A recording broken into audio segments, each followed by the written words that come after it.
Hello everyone, welcome back to English वाला। और आज हम लोग यहाँ पर IBPS क्लर्क 2021 के लिए इंग्लिश की क्या स्ट्रेटजी होनी चाहिए उस पर बात करने वाले हैं। तो सिलेबस के बारे में मैंने ऑलरेडी एक वीडियो बनाया हुआ है, मैं उसका लिंक भी यहाँ पर दे दूँगा, आप चाहें तो उसे देख सकते हैं, डिस्क्रिप्शन में भी लिंक रहेगा।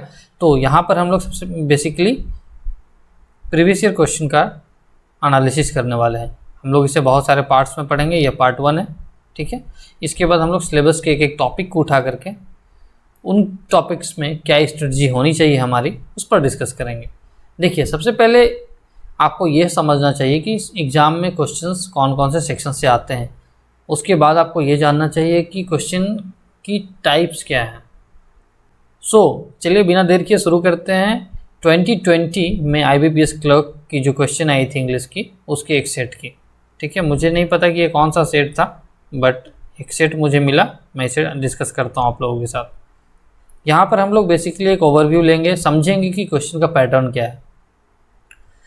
अगर आपको यह समझ नहीं आता कि क्वेश्चन का पैटर्न क्या है, आप इस पर एनालिसिस नहीं करते हो अच्छे से, तो फिर मार्क्स लाना काफ़ी डिफ़िकल्ट हो जाता है, ठीक है।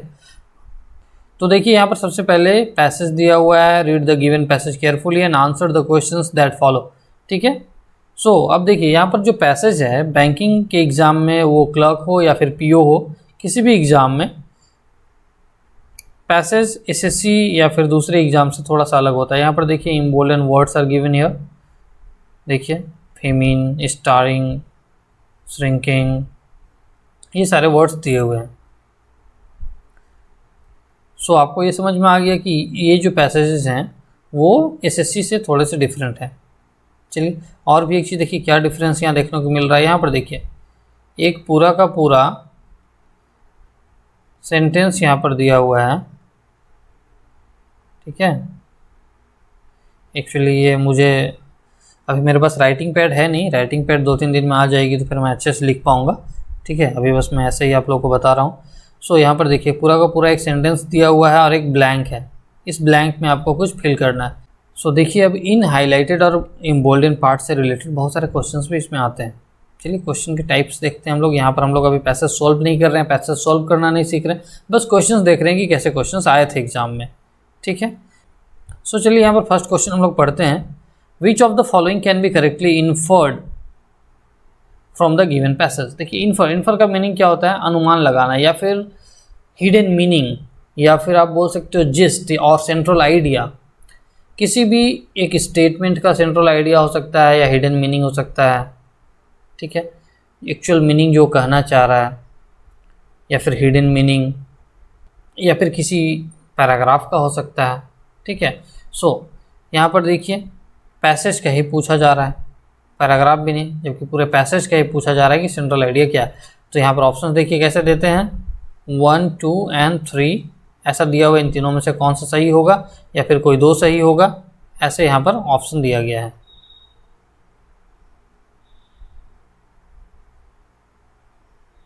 ठीक है।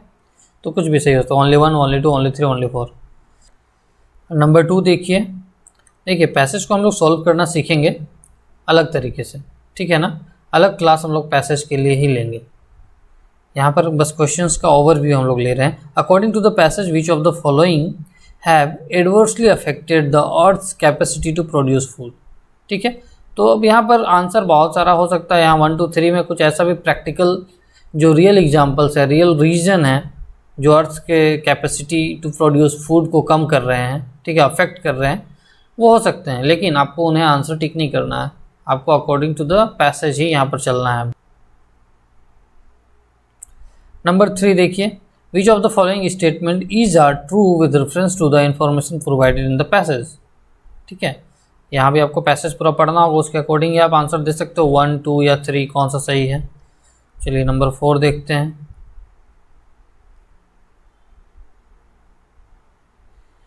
हाँ, नंबर 4 में देखिए क्या है, according to the passage what is imposing severe threat to our food. Passage के अकॉर्डिंग देखना है। सीवियर थ्रेट तो बहुत सारे चीज़ हैं जो हमारे फूड पे कर रहे हैं, लेकिन पैसेज के अकॉर्डिंग क्या है, पैसेज में क्या बोला गया है, किस थ्रेट का बात किया गया, आपको उसे आंसर करना है, ठीक है। तो ये पैसेज की चीज़ें इसे छोड़ देते हैं। अब 5 नंबर में आते हैं। अब यहाँ पर देखिए आपको थोड़े डिफरेंट टाइप के क्वेश्चन देखने को मिलेंगे। Which of the following is the most similar, देखिए यहाँ पर most similar to the word given in bold as per its usages in the passage. Relying, अब रिलाइंग एक वर्ड है, इसका पैसेज में जो यूज हुआ है उसके अकॉर्डिंग आपको बताना है कि कौन सा वर्ड है मोस्ट सिमिलर। ठीक है, सिनोनिम्स कौन सा है। सो स्निपिंग, स्निपिंग का आपको मतलब पता है, स्निपिंग मतलब कट करना। आप लोग कंप्यूटर लैपटॉप में भी आपने बहुत सारे ऐसे टूल्स यूज किए होंगे, जैसे एक टूल होता है स्निपिंग टूल, उसमें हम लोग स्क्रीन को कट करके उसको इमेज के फॉर्म में हम लोग साइड कर सकते हैं। प्लेजिंग, प्लेज का मतलब आपको पता ही है, प्रतिज्ञा करना है। फिर प्लेज हम लोग बैंक में भी करते हैं, उसके अगेंस्ट में लोन दिया जाता है ना, गिरवी रख करके। उसी तरीके से इन्विसेजिंग, इन्विसेज का मतलब क्या होता है, अनुमान लगाना। ठीक है, तो ये भी नहीं हो रहा। क्वेश्चनिंग, सॉरी यहाँ पर वर्ड एक गलत दिया हुआ है, क्वेश्चनिंग होना नहीं चाहिए, यहाँ पर एक्चुअली काउंटिंग होना चाहिए। तो काउंट, रिलाई का मतलब क्या होता है, किसी पर भरोसा करना, किसी पर आश्रित होना। ठीक है, तो रिलाई का मतलब क्या हुआ, काउंट। यहाँ पर बेसिकली क्या होगा, सी, मैं अभी लिख नहीं पा रहा हूँ, नेक्स्ट क्लास से हम लोग अच्छे से लिख पाएंगे, मेरा राइटिंग पैड आ रहा है।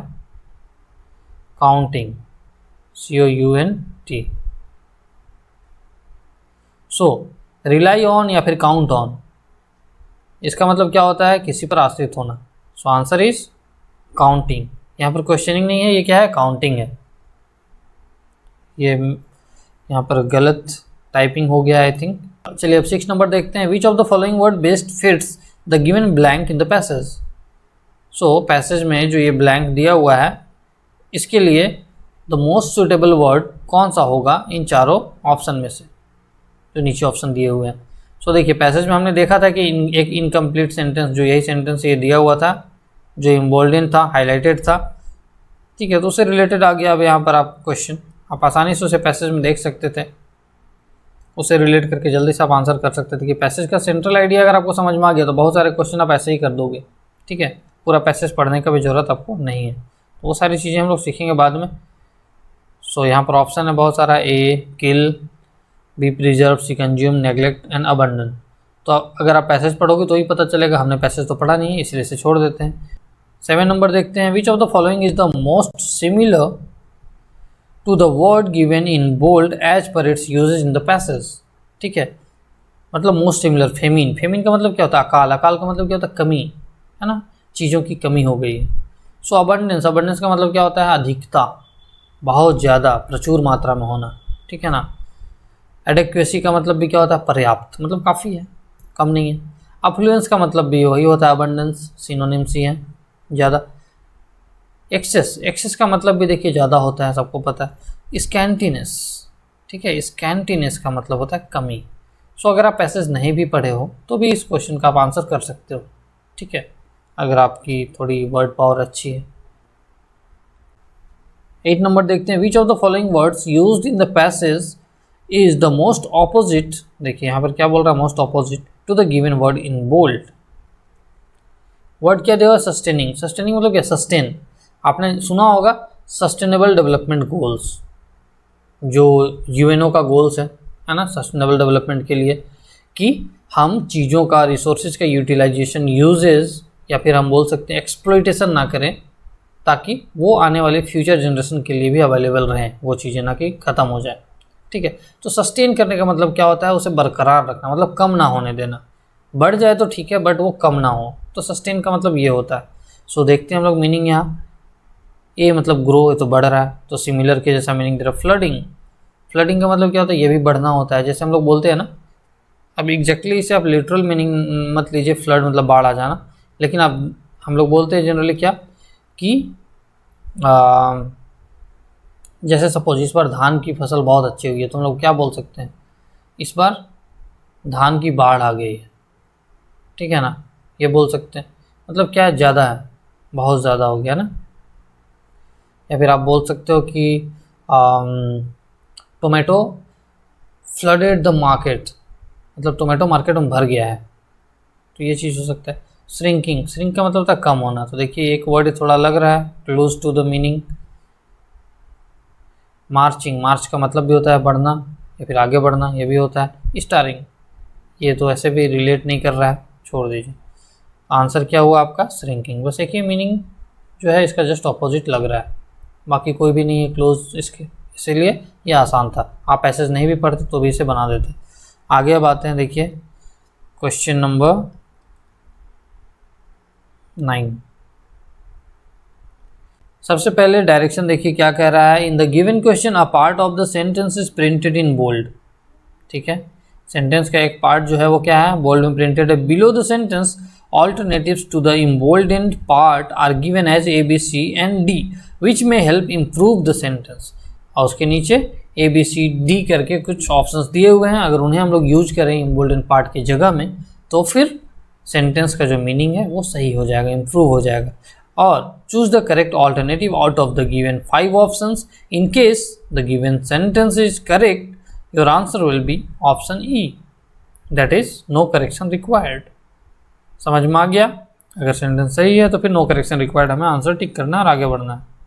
तो चलिए 9 नंबर डिस्कस करते हैं। As the bus make a turn it collided with the van. मतलब बस जैसे ही मुड़ती है यह वैन से टकरा गई। कितना अजीब साउंड कर रहा है ना। सो यहाँ पर पास्ट का बात किया जा रहा है। देखिए जो पार्ट इम्बोल्डन नहीं है वो तो सही है ना। सो दूसरा पार्ट आप देखिए, it collided with the van, मतलब यह वैन से टकरा गई, मतलब पास्ट में वो इंसिडेंट हुआ। बट यहाँ मेक अ टर्न क्या बोल रहा है? प्रेजेंट में। मीनिंग क्या हो रहा है? बस जैसे मुड़ती है, जैसे बस मुड़ती है यह वैन से टकरा गई। ये अच्छा लग रहा है सुनने में, या फिर ये बस जैसे मुड़ी यह वैन से टकरा गई, ये सही लग रहा है ना। सो पास्ट। अब समझिए यहाँ पर प्रेजेंट और पास्ट हम लोग समझते कैसे हैं।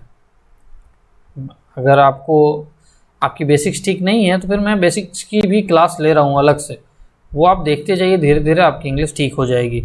बट आई थिंक जो लोग IBPS क्लर्क या फिर PO की प्रिपरेशन कर रहे हैं, बेसिक तो उनकी ठीक हो गई है। सो वो समझ रहे होंगे कि यहाँ पर क्या, क्यों ये पास्ट है, क्यों प्रेजेंट है। देखिए V1 जो है वो हमेशा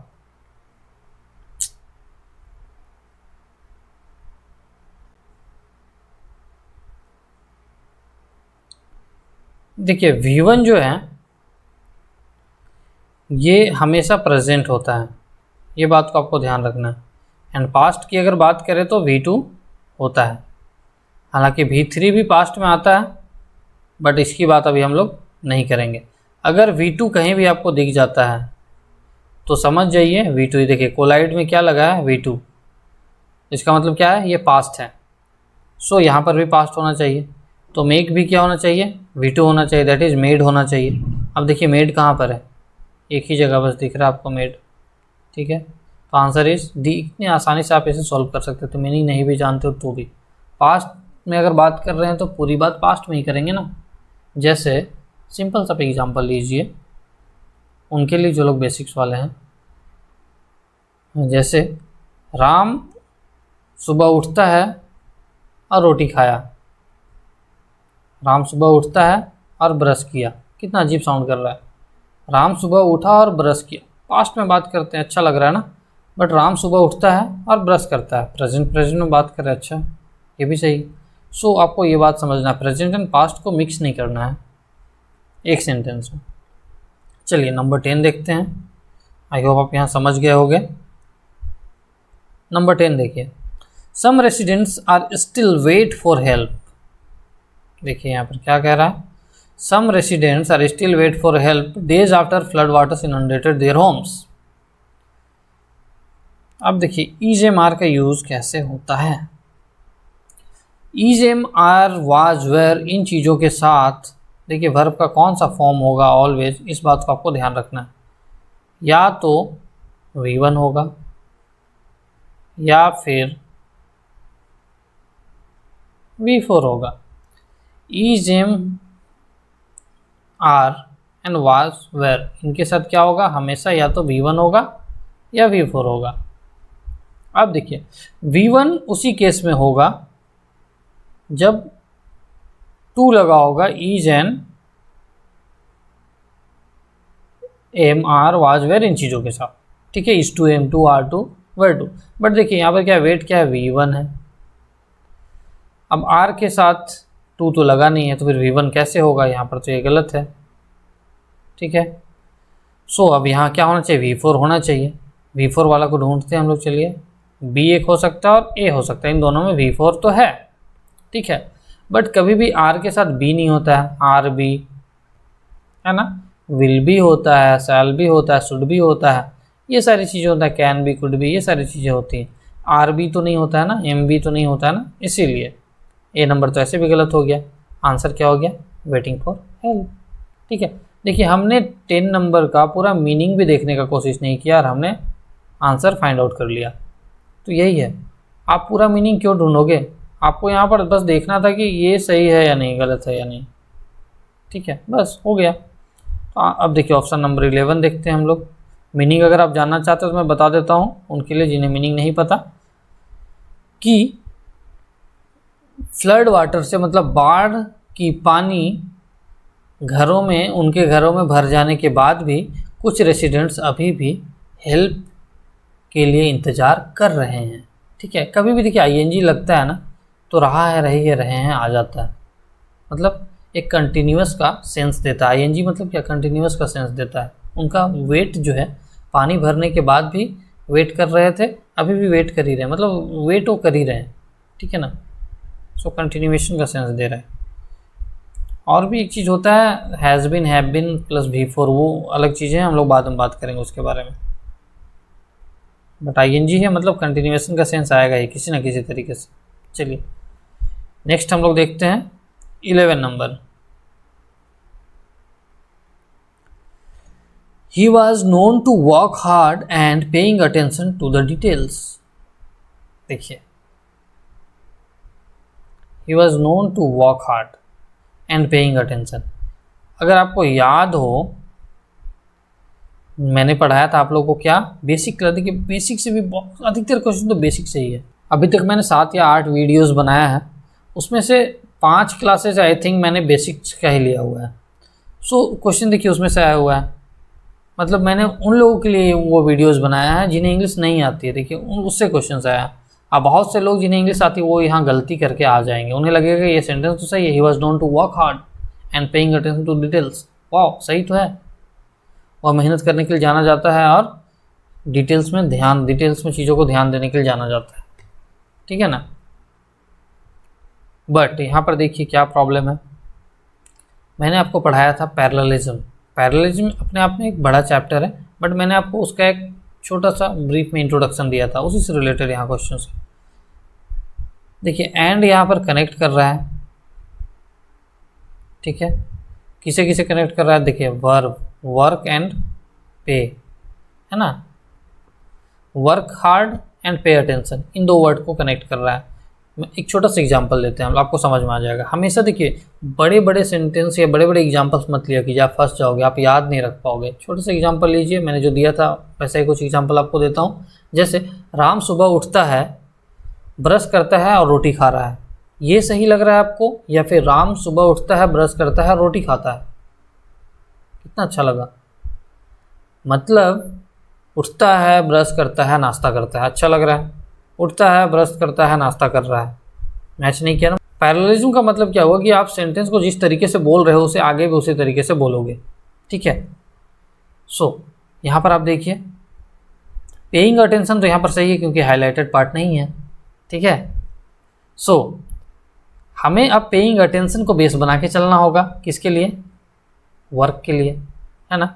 सो पेइंग, अगर पे के साथ आईएनजी लगा है तो वर्क के साथ भी आईएनजी लगना चाहिए। देखिए कहाँ कहाँ है आईएनजी, यहाँ है, यहाँ भी आईएनजी है, यानी ऑप्शन सी होगा या ऑप्शन डी होगा आंसर। ठीक है, बाकी 3 तो ऐसे भी आपका गलत हो गया। अब यहाँ पर देखते हैं, पढ़िए, he was known to work hard, sorry he was known for hardly work. ये तो पूरा अजीब है, ये तो ऐसे ही गलत हो गया। सॉरी, उसे तो देखना ही नहीं था, ए नंबर को हमें बी देखना था। ही was known for working hardly. Hardly का मतलब क्या होता है पता है, शायद ही, मतलब I hardly know anything about him, मुझे शायद ही कुछ पता है उसके बारे में, मतलब नहीं के बराबर पता है। सो ऐसा होगा ही नहीं, वैसा मीनिंग यहाँ दे ही नहीं रहा है। यहाँ तो मीनिंग ये दे रहा है कि वह हार्डवर्क करने के लिए जाना जाता है और चीज़ों में ध्यान देने के लिए, डिटेल्स में ध्यान देने के लिए जाना जाता है। सो दूसरा को अब ऑप्शन डी ही बच रहा है, बट इसे भी देखते हैं। He was known for working hard. चलिए 12 नंबर पे चलते हैं। This is the second time the boat race has been moved off the Thames. Sorry, move off है ना। अब यहाँ पर देखिए हैज़ बीन का यूज कैसे करते हैं। छोटी छोटी चीज़ें अगर आप ध्यान में रखोगे तो कभी भी आपका गलत नहीं होगा। बीन जहाँ भी लगा रहेगा, ठीक है, या तो V4 होगा उसके साथ, या तो V3 होगा, ठीक है। ये बात आपको ध्यान रखना है। अब यहाँ पर देखिए, यहाँ तो V1 दिया हुआ है, दैट मीन्स ये तो गलत है, ठीक है। V1 तो होगा ही नहीं। मैंने क्या कहा, बीन अगर है तो V4 होगा या V3 होगा। सो अब देखते हैं हम लोग यहाँ पर। देखिए सारे ऑप्शन में V3 दिया हुआ है, मूव्ड मूव्ड मूव्ड सभी में दिया हुआ है, बट आपको यहाँ पर समझना होगा कि मूव ऑफ क्या है। मूव ऑफ जो है ये फ्रेजल वर्ब है, ठीक है। मैंने आपको फ्रेजल वर्ब बताया था। फ्रेजल वर्ब वैसे वर्ब्स होते हैं जो एक्सटर्नल वर्ब के साथ प्रीपोजिशन या फिर एडवर्ब लग के एक अलग मीनिंग देते हैं। मूव का मतलब होता है हटाना, तो बहुत बार सिमिलर रिलेटेड मीनिंग भी देते हैं, लेकिन बहुत बार अलग मीनिंग भी देते हैं। सो यहाँ पर मूव ऑफ का मीनिंग क्या है आपको ये समझना होगा। Move for, move into, move between, इन चीज़ों का मीनिंग जानना होगा। तो कंटेक्स्ट के अकॉर्डिंग सेंटेंस जो कहना चाह रहा है वो यह कह रहा है कि this is the second time, या दूसरी बार है, the boat race has been move off the Thames, कि दूसरी बार है कि बोट रेस जो है थेम्स से बाहर कर दी गई, मतलब हटा दी गई, वहाँ इस बार भी नहीं होगा रेस, ठीक है। ये कहना चाह रहा है। सो यहाँ आंसर होगा मूव्ड ऑफ। मैं आपको बता देता हूँ, ईडी तो लगेगा ही, सारे में ईडी है, लेकिन आपको मीनिंग जानना था। मूव्ड ऑफ का मतलब होता है हटा देना।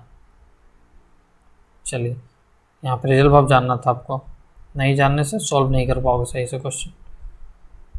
सो इडियम्स एंड फ्रेजेस को भी आपको नेग्लेक्ट करके नहीं चलना है, बहुत ही इंपॉर्टेंट पार्ट्स हैं, है ना, और आसानी से मार्क्स इसमें आ जाते हैं अगर आपको पता हो तो। चलिए 13 नंबर देखते हैं। The baker cut the cake between pieces before adding a layer of butter cream. यहाँ पर देखिए, आप सबसे पहले तो ये जानिए कि ये सेंटेंस पास्ट में बात कर रहा है या प्रेजेंट में बात कर रहा है। यहाँ पर कट है, बेकर का मतलब क्या होता है, एक बेकर का बात कर रहे हैं। द बेकर ऐसे भी बोल रहा है, मतलब क्या है, किसी खास बेकर का बात किया जा रहा है।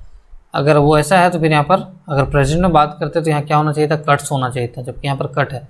तो कट का V2 क्या होता है, कट ही होता है, आपको पता होना चाहिए, कट कट कट, ठीक है। सो ये पास्ट में बात किया जा रहा है, V2 है इसलिए पास्ट है, जहाँ भी V2 होगा पास्ट होगा। तो the baker cut the cake between pieces before adding a layer of butter cream, मतलब बटर क्रीम की एक लेयर को लगाने से पहले बेकर जो है केक को पीसेस में काटता है।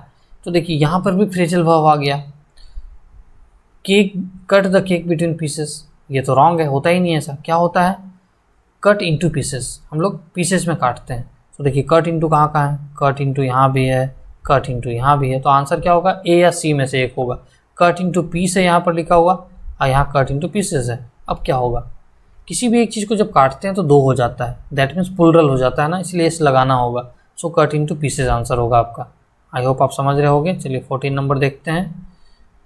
तो हमने क्या देखा कि फ्रेजल वर्ब से भी दो दो क्वेश्चंस आए हुए हैं, एंटोनिम सिनोनिम से भी क्वेश्चन हमने देखा, पैसेज में आपसे पूछा जा रहा है, ठीक है, और जो बेसिक ग्रामर है उससे क्वेश्चन आया हुआ है। 14 नंबर देखते हैं कि इसमें कैसे क्वेश्चन है। इंस्ट्रक्शन सबसे पहले पढ़ना होगा हमें, तभी तो पता चलेगा कि क्या करना है। देखिए इंस्ट्रक्शन इसमें काफ़ी बड़े बड़े दिए होते हैं। अगर आपने काफ़ी question previous year and practice sets की प्रैक्टिसेस किए हुए हैं तो फिर आपको ये कभी भी डिफ़िकल्ट नहीं लगेगा, और आपको इतने डायरेक्शन को लंबा चौड़ा पढ़ने का कोई ज़रूरत नहीं है। आप बस इसे स्कैन कर सकते हैं, एक बार ऐसे देखोगे 2-3 सेकंड आपको समझ में आ जाएगा, या फिर क्वेश्चन को ही देख के समझ में आ जाएगा कि करना क्या है इसमें, ठीक है। तो जो लोग नए बच्चे होते हैं, प्रैक्टिस नहीं किए होते हैं, इन्हीं चीज़ों को पढ़ने में और समझने में टाइम गंवा देते हैं, क्वेश्चन क्या ही सोल्व करेंगे वो लोग, एग्ज़ाम क्वालिफाई नहीं होता है, ठीक है। प्रीलिम्स में कट ऑफ भी बहुत ज़्यादा जाता है, इसलिए आप इन चीज़ों को नेग्लेक्ट ना करें।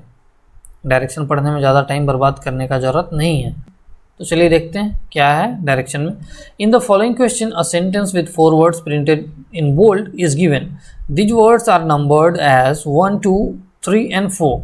वन ऑफ दिस 4 वर्ड्स में इधर बी मिस स्पेल्ड। और देखिए यहाँ पर क्या बोल रहा है, उन चारों वर्ड्स, 4 वर्ड्स दिए हुए हैं आपको, और वो चारों वर्ड्स जो है बोल्ड में है, अब वो या तो मिस स्पेल्ड होंगे या फिर इनअप्रोप्रिएट होंगे, मतलब according to the context of the sentence वो नहीं होंगे, फिट नहीं होंगे, तो आपको चेंज करना होगा उन्हें, या फिर मिस स्पेल्ड होंगे तो आपको वो बताना है, ठीक है, कौन सा पार्ट में वैसा है।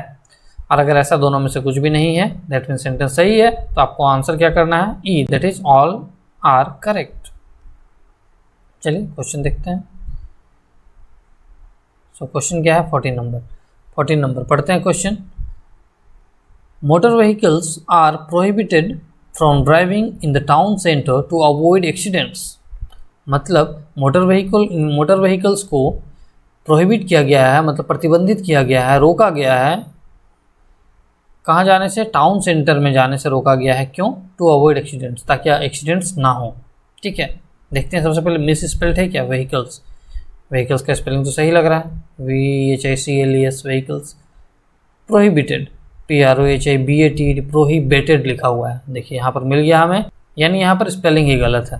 प्रोहिबिटेड में स्पेलिंग क्या होता है, यहाँ BI होता है ना, बीटेड, प्रोहिबिटेड, यहाँ बेटेड लिखा हुआ है, सो ये रॉन्ग है, that is option number 2। Answer आपको आसानी से यहाँ मिल गया।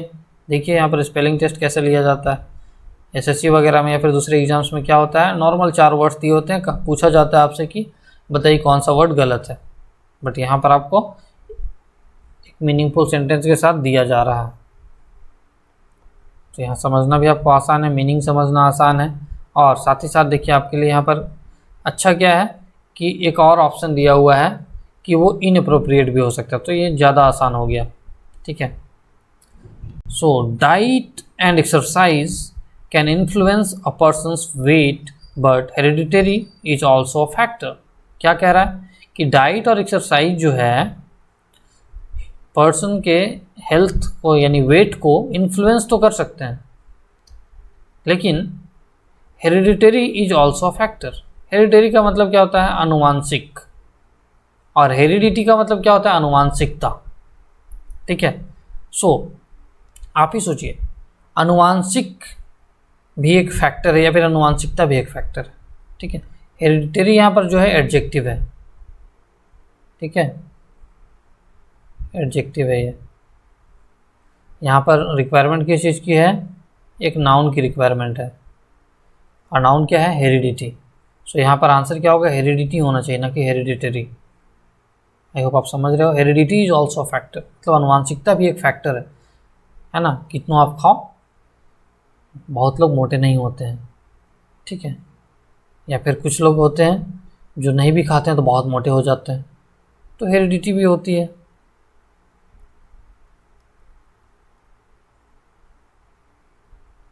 चलिए नेक्स्ट नंबर पे चलते हैं।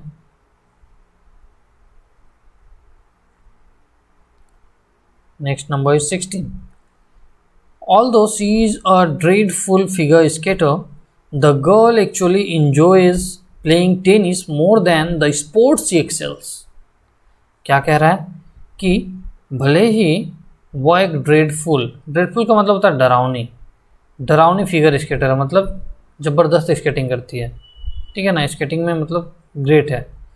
The girl actually enjoys playing tennis, लेकिन वो एक्चुअली इंजॉय करती है क्या, खेलना, टेनिस खेलना, मोर देन द स्पोर्ट्स एक्सेल्स, उस स्पोर्ट्स से ज़्यादा पसंद करती है टेनिस खेलना जिसमें वो एक्सेल करती है। एक्सेल किस में करती है, स्केटिंग में, क्योंकि वो एक क्या है, फिगर स्केटर है। सो आंसर यहाँ पर क्या है, साफ दिख रहा है कि डरावनी फिगर स्केटर कैसे होगा, अगर वो इतना अच्छा स्केटिंग करती है, वो फिगर स्केटर है, तो फिर वो डरावनी कैसे हो सकती है। तो यहाँ पर क्या हो सकता है, ग्रेट फिगर स्केटर, या फिर ओनली हम लोग फिगर स्केटर बोलेंगे तो भी चलेगा। ठीक है, सो आंसर इज 2, किसी भी तरीके से आंसर इज 2, आंसर 2 ही गलत है, ऑप्शन 2 ही गलत है। 17 नंबर देखिए, the symptoms of depression can include poor appetite and weight loss. तो मीनिंग सबसे पहले देखते हैं इसका क्या है कि डिप्रेशन के जो सिम्टम्स हैं उसमें कम भूख लगना और वेट लॉस भी शामिल है। ठीक है, अब स्पेलिंग देखिए सबसे पहले, सिम्टम्स SYMPTOMS सही तो लग रहा है स्पेलिंग, डिप्रेशन DPRESSM सही है, एपेटाइट APETTIT ये होना चाहिए, गलत है तो नंबर 3। ठीक है, साफ यहाँ पर स्पेलिंग ही गलत है, साफ दिख रहा है, मीनिंग तो ये पूरा दे रहा था, सही से मीनिंग दे रहा था।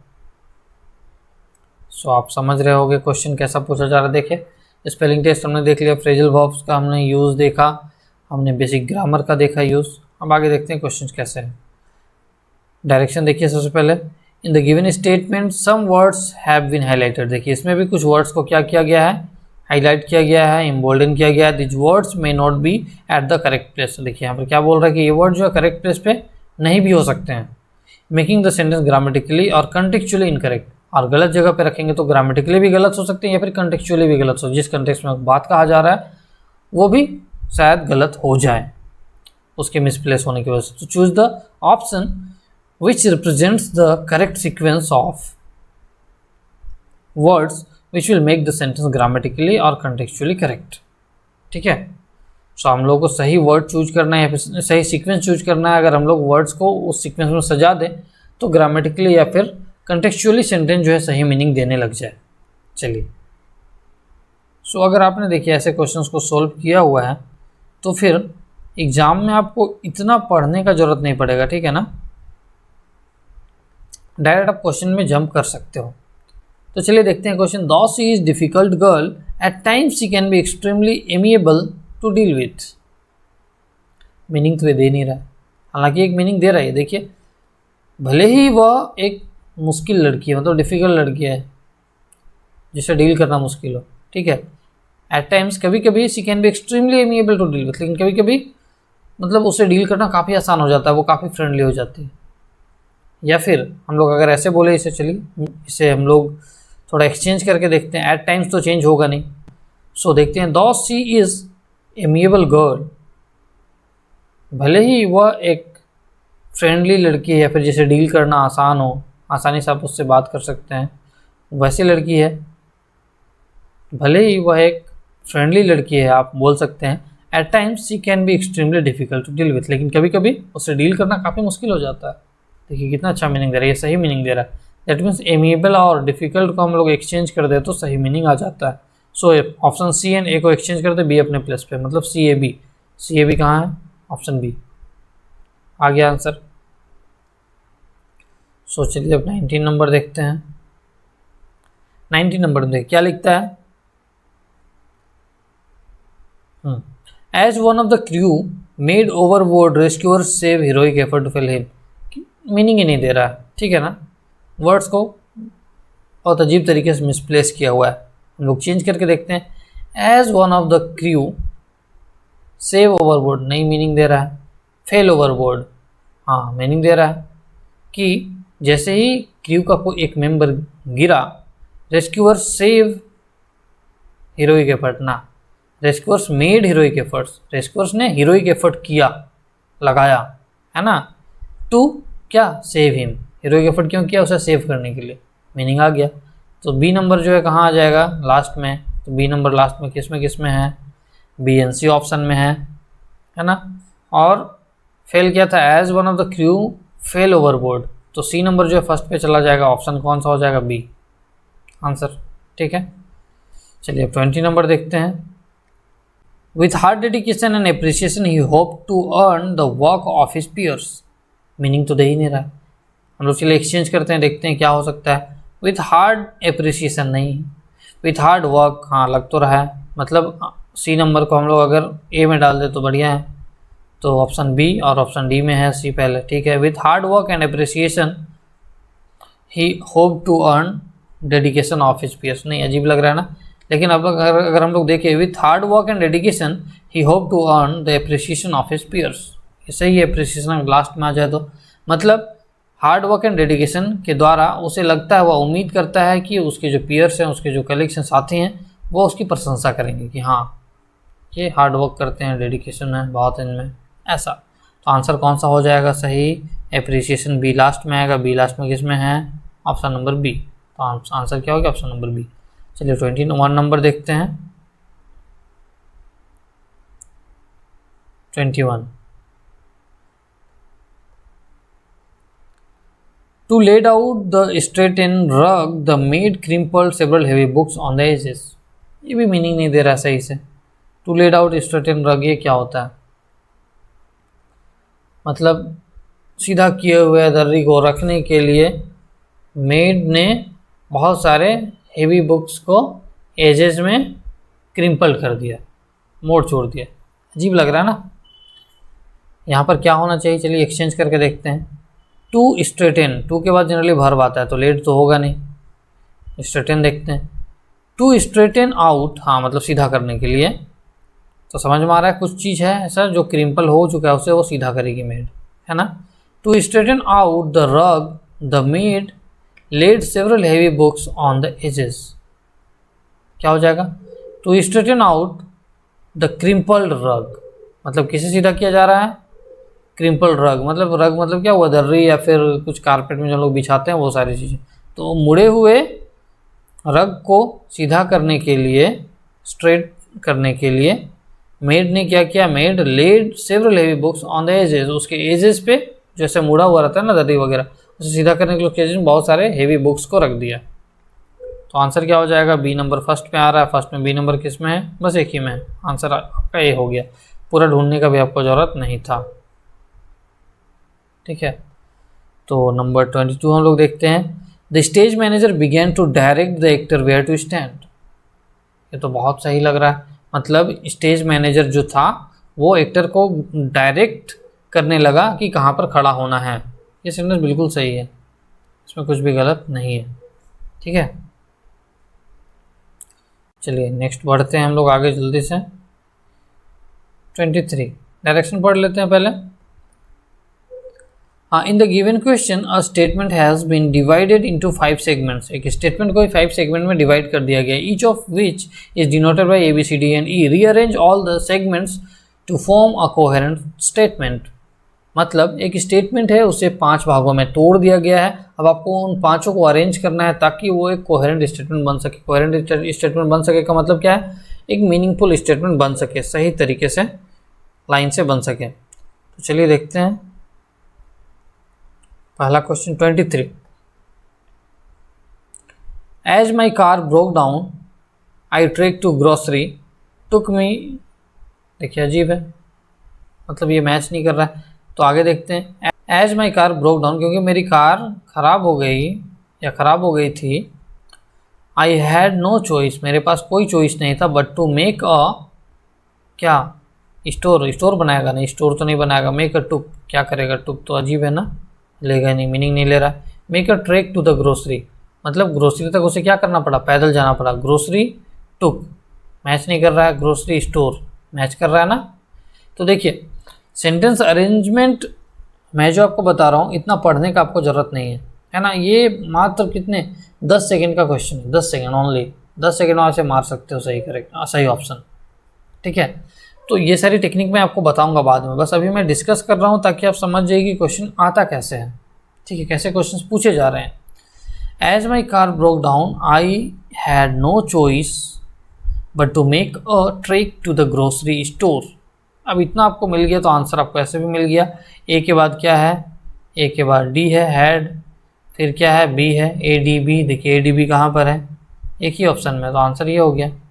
ठीक है, क्योंकि मेरी कार ख़राब हो गई थी, मेरे पास कोई चॉइस नहीं था, कोई चॉइस नहीं बचा, कुछ भी बोल सकते हैं सिवाय इसके कि मैं ग्रोसरी स्टोर तक पैदल जाऊं। ठीक है, something that took me almost an hour to do, जो जिसमें कितना टाइम लगा उसे लगभग 1 घंटा लगा। ठीक है, ये मीनिंग जानने के लिए आपको परेशान नहीं होना, आपको जल्दी से जल्दी सही ऑप्शन तक पहुंचना सीखना है। सो देखिए 24 नंबर भी वही क्वेश्चन है, इसमें भी सेंटेंस अरेंजमेंट दिया हुआ है, पढ़ लेते हैं। A major risk on an extremely, एस तो होगा नहीं, एक्सट्रीमली डेंजरस लग तो रहा है, हाँ सी हो सकता है के बाद। एक्सट्रीमली डेंजरस, एक्सट्रीमली आइस तो होगा नहीं, एक्सट्रीमली आइसी हो सकता था। Extremely high regard, extremely high होता बट हाई रिगार्ड नहीं होगा। तो देखिए यहाँ पर ए के बाद सी है, ये तो कन्फर्म है। A major risk on an extremely dangerous tumbling stunt on the, है ना, स्टंट डेंजरस ट्रम्बलिंग स्टंट किया जा रहा कहाँ पर, आइस पर, on the ice, trying to impress the जजेस, है ना, इम्प्रेस करने का कोशिश किया जा रहा है। तो A B A C and D तो लग रहा है, ए सी एंड डी देखिए कहाँ कहाँ है, यहाँ है और कहीं पर भी नहीं है सी एंड डी, तो आंसर तो ये होगा, इसमें कोई डाउट नहीं। बट हम लोग मीनिंगफुल तरीके से सजाते हैं इसे। As the audience watched with high regard the figure skater took a major risk on an extremely dangerous tumbling stunt on the ice trying to impress the जजेस। ठीक है, मीनिंग देखते हैं इसका कि क्योंकि ऑडियंस बहुत हाई रिगार्ड हाई रिस्पेक्ट के साथ देख रहे थे, इसलिए फिगर स्केटर ने क्या किया, टुक अ मेजर रिस्क, एक बड़ा रिस्क लिया on an extremely dangerous tumbling stunt, एक बहुत ही डेंजरस ट्रम्बलिंग मतलब गिर जाता उस वैसे स्टंट में उसने काफ़ी रिस्क लिया। ऑन द आइस पे स्केटिंग जनरली किया जाता है, उसमें उसने काफ़ी रिस्क लिया। क्यों? ट्राइंग टू इम्प्रेस द जजेस को इम्प्रेस करने के लिए। ठीक है, ये 25 नंबर देखिए।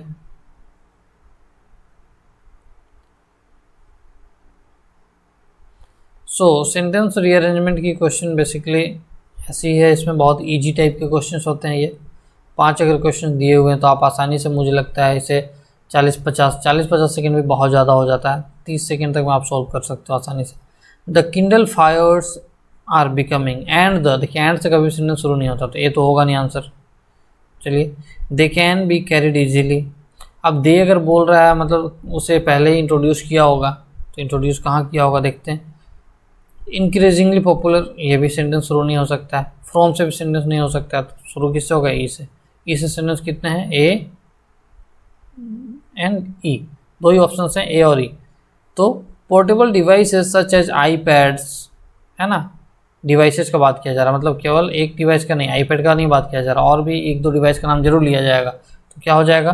सच as iPads and Kindle Fires. तो ई के बाद क्या होगा? बी। देखिए ऑप्शन है आपका, ये आंसर मिल गया। तो आंसर आपको आसान, बाकी चीज़ों को पढ़ने का कोई ज़रूरत नहीं आपको, मैं यहाँ पर मीनिंग आपको वहीं बता रहा हूँ अभी कुछ भी। आंसर जल्दी से हम लोग ढूंढ रहे हैं।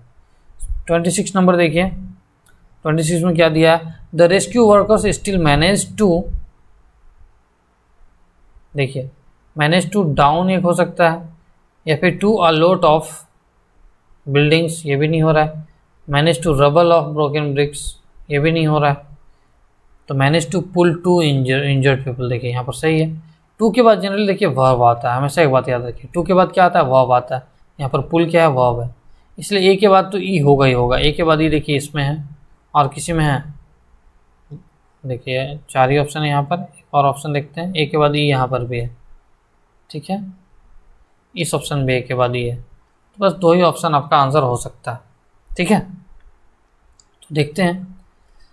The rescue workers still manage to rubble to pull 2 injured people out of the क्या? आउट ऑफ द रबल, या out of the all out होगा ही नहीं, out of the down after ये भी नहीं होगा, out of the rubble of broken bricks and broken glass. So ई के बाद क्या होगा? Option D. देखिए डी तो है यहाँ पर, देखिए पूरा पढ़ने का कोई ज़रूरत नहीं, क्यों पढ़ के टाइम बर्बाद करोगे आप। देखिए यहाँ पर डी नहीं है, तो आंसर इज,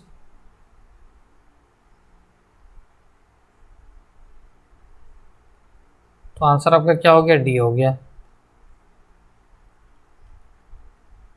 ठीक है, अगर आप पढ़ना चाहो तो पढ़ भी सकते हो। देखो सही फीट बैठ रहा है कि नहीं।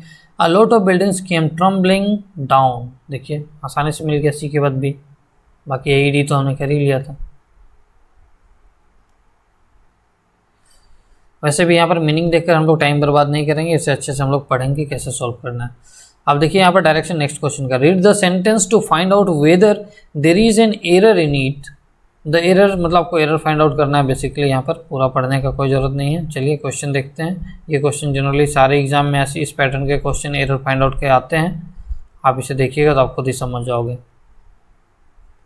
27 number, the seat to the forefront of the dining table was always occupied by the head of the family. The seat to का मतलब क्या होता है?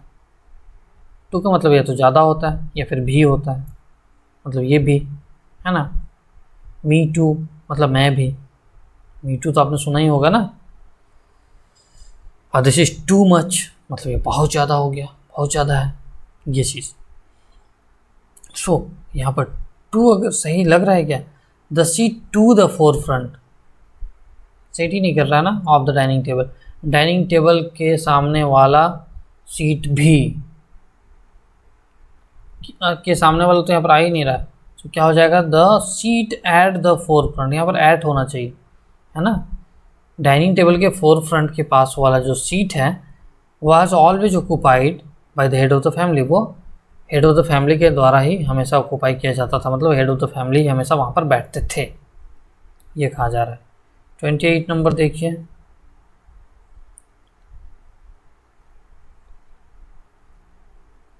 As a commuter in the summertime, Rose made sure she drove a car with a worked-up air conditioner.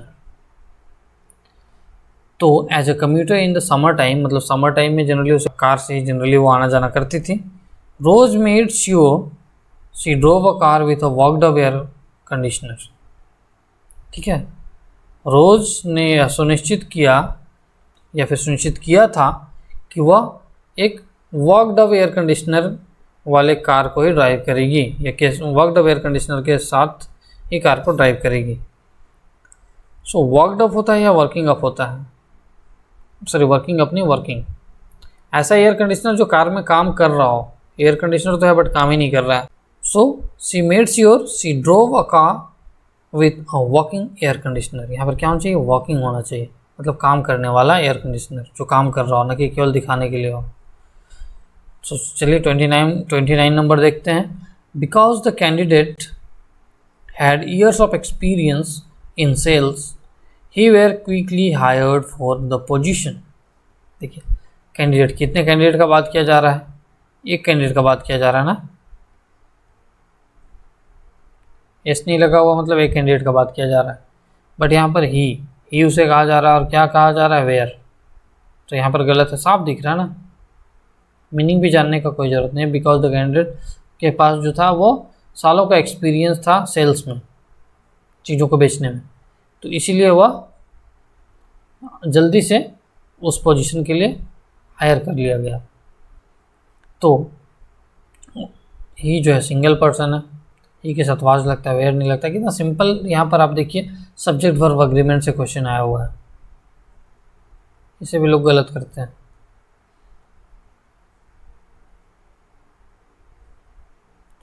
Thirty number option देखते हैं हम लोग। The debutant teenager spent an enormous amounts of money on a dress that she planned to wear only one time, है ना।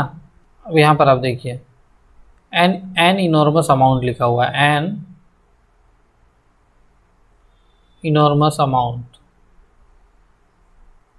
और क्या है या n क्या है, सिंगुलर है, तो an enormous amount हो गया, अमाउंट्स होगा, ठीक है। तो अमाउंट्स तो होता ही नहीं है बेसिकली, तो यहाँ पर गलत क्या है, नंबर 2 है ना। डेब्यूटेंट टीनेजर ने एक काफ़ी बड़ा अमाउंट ड्रेस में खर्च किया,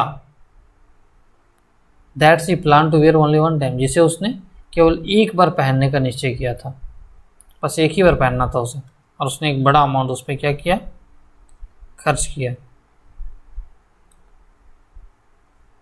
सो 30 क्वेश्चन यहाँ पर हमने कंप्लीट कर लिया है। अब आपने यहाँ पर देखा कि क्वेश्चन का जो टाइप है वो कैसा है। इसमें बेसिकली फ्रेजल वर्ब से क्वेश्चन आया हुआ था, आपका सिनोनिम्स एंड एंटोनिम्स से क्वेश्चन आया हुआ है, एकदम बेसिक जो ग्रामर है उससे क्वेश्चन भरा पड़ा है।